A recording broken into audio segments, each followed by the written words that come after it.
All right, what's up, New York? How are you? Thanks for coming out here tonight. We appreciate it. So for those of you that don't know, UFC 244, Masvidal versus Diaz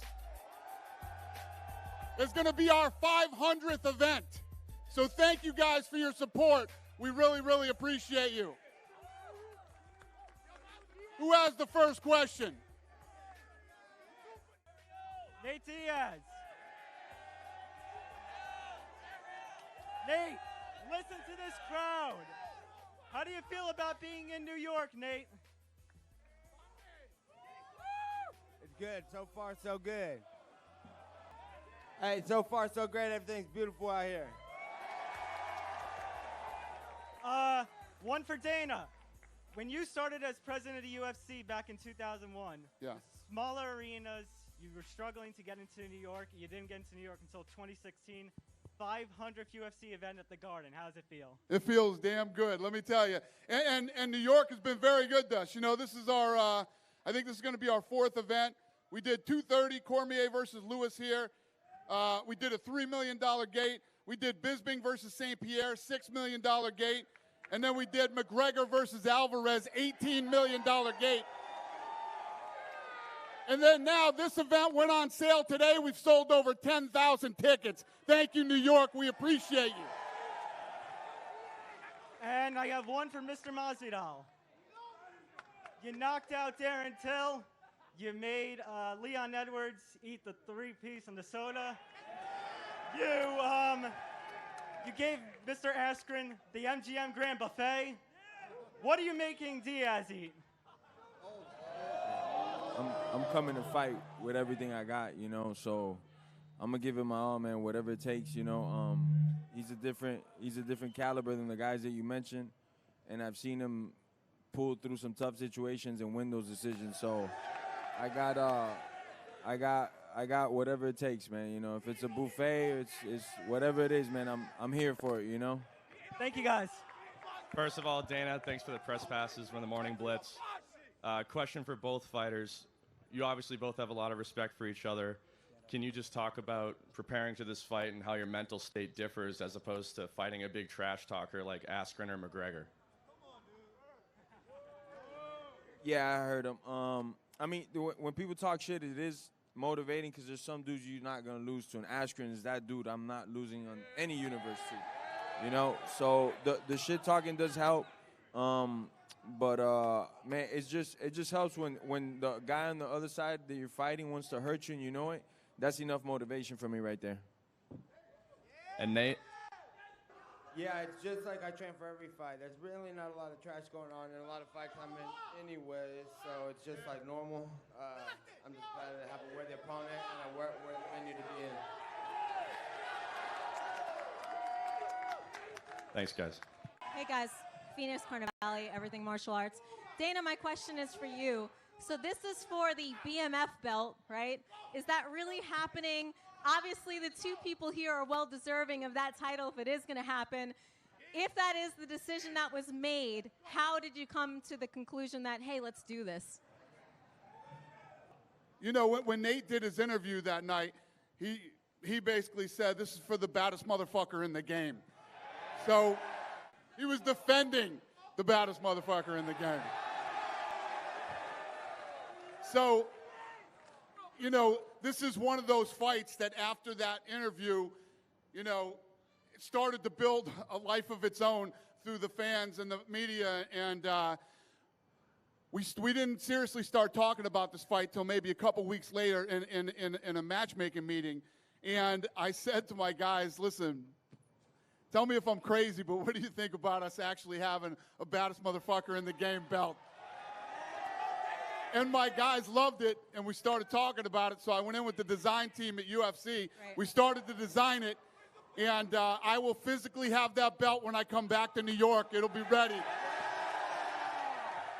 My next question is about matchmaking. Now, basically in the media, it's been said that the situation with Covington and Usman is about negotiations, money. Can you tell us what's really going on with that, and is there any new news? Was that for me again? Yeah. Yeah. Who are those guys? Repeat the question. Well, Masvidal. Next. Next question, please. All right, I'll ask you. Order in the court. So here's the thing with that. Obviously, you heard me say in interviews after that fight that was the fight I was going to make. Right. Right? So Colby Covington can say whatever he wants. We make fights for a living. That's what we do.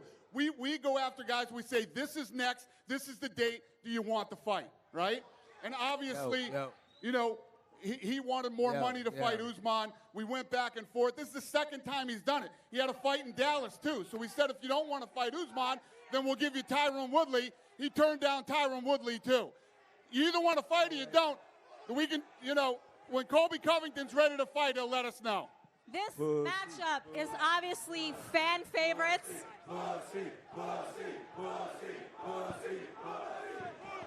This matchup is obviously fan favorites. This is a win or lose situation, is a win-win situation for the fans. But can you talk about, Dana, how important this is for their division? Yeah, no, this fight's a big deal for the division, for who's next in the title picture, and obviously a huge fan favorite fight. So this is one of those fights. Diaz went out and beat Pettis, comes out, gives his interview, calls out Horsey. This thing took a life of its own. It's a big fight, and it's not only, you know, a fight that people want to see, it's an important fight in the division and in the title picture. So it'll be them and then you. Dana, this is Dan Canobio, CompuBox TV. Questions for all three of you guys. November 2nd is a really big night in the combat sports world. Obviously, this fight right here has huge crossover appeal. But also, Canelo Alvarez fighting on DAZN. Question for all three of you guys is, if there's someone on the fence about ordering the Canelo fight or this one, why should they order this fight right here? We're fighting for the best motherfucker in the game belt. That's why. So, you know, the night that we started talking about this date, and that, you know, we were going to take this date. Then a week later, I heard they were going to do that fight. I think they're crazy to go the same night as us on DAZN, but, you know, it is what it is. But if they time it right and they do this thing the right way, it could be very much like the other night when Gaethje fought Cowboy, and then the Fury fight was on after. So if they time it right, it could work out. But if they want to go head-to-head, they're fucking nuts. And secondly, for all you guys, so mostly for Nate, fighting in New York, fighting in MSG, the mecca of boxing, the mecca of combat sports, the mecca of entertainment. Now you get to put your name on that list. What does it mean for you to join that list of fighting at Madison Square Garden? Yeah, that's one of the best parts of this whole thing is being the headline in that. Like you said, it's a historical event center. I'm sure all the greats fought there, Muhammad Ali, Mike Tyson, and everybody. I'm sure all the big games. So that's definitely a great part of this fight. My first question is for Nate. Nate, what are the chances that we can get Nick in your corner for this fight? If anybody talks to him, tell him to come through. He's my corner man. Dana, let's make that happen. And another one for Nate. I smelled some weed earlier. Was that you backstage smoking? Man, I smelled it as soon as I came out here. It's you guys. Horshe Masvidal, nobody said anything about how sharply dressed you are. You look amazing. My question for you is, if you are able to defeat Nate in November, what do you want next? A 170-pound title shot or Conor McGregor? Well, you can't ask me. The man right here said I'm too much man for that dude, so don't bring that dude up no more in my interviews. He already said it himself, so that fight is not available. What I'm going to wait is for those two sissies to clear it out of who's going to fight, and then if God gives me the victory November 2nd, I want to take everybody's head that's attached to a belt. Somebody says they have a belt, well, I'm coming for it, and if it's any one of those two sissies, then they're going to get it, you know? And I mean sissies in the purest of forms. Yes, yes. So, Dana, can we make that happen? Can the winner of this fight welcome Conor McGregor back to the octagon? Let this fight happen. I don't know. Let's see how this fight happen. out. You know what I mean. Let's keep this baddest motherfucker alive belt going. We'll see what happens.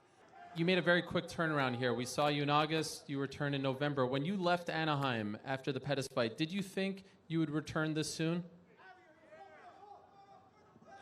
I just knew that if these guys all came correct, so that's what went down, and that's what I was looking for.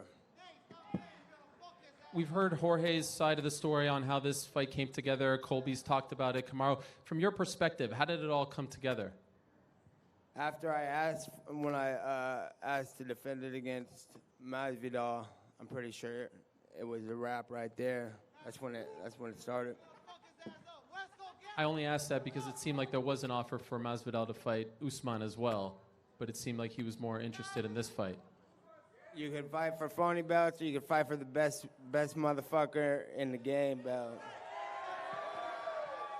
And how do you feel about the UFC actually making this title? Did you think that that would happen, or did you think you'd have to produce it yourself? No, I think it's, yeah, my man, I made it happen, that's why. So you're okay with that? That's what it is. All right. Jorge, I like the getup. Tell us the inspiration behind the suit. Sir. I let the people answer it. Get him, because he doesn't know. Okay. And also, I just want to ask, you've been called Street Jesus, you've been called Cuban Jesus, but I don't see you actually sort of calling yourself that. How do you feel about people comparing you to? I'm in no shape or form Jesus or God. I'm nothing like that. I got one talent. I can baptize people, but I'm not God or nothing like that, man. Hey, Nate, so you call yourself a badass motherfucker. How do you say that when you're a vegan?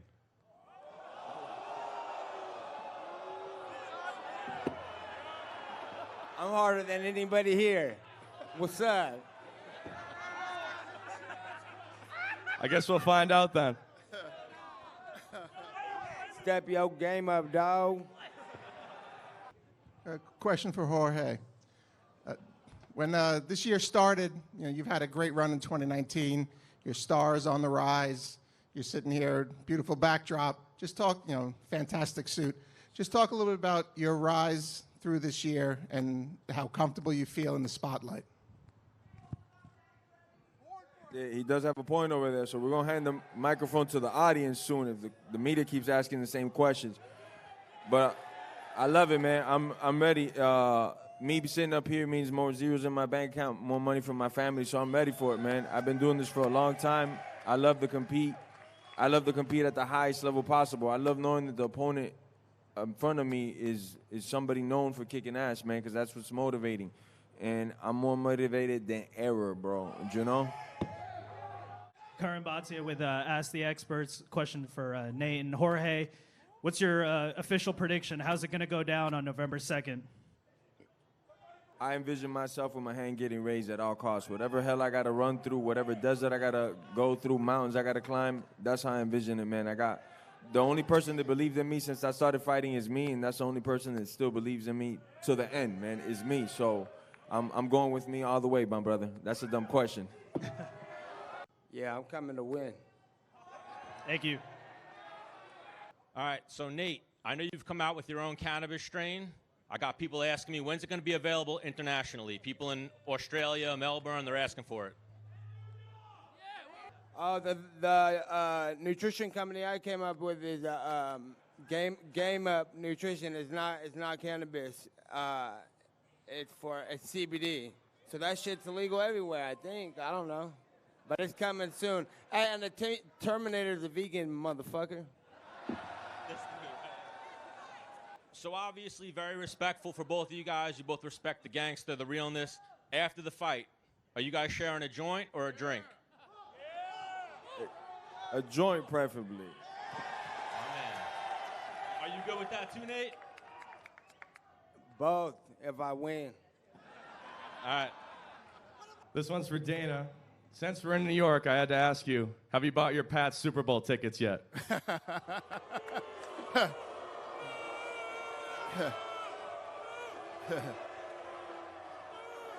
Hey, I do like your shirt, and yes, we are going to win another Super Bowl. Let's go! All right, listen, I'm going to square these guys off. Thank you so much, New York. We appreciate you.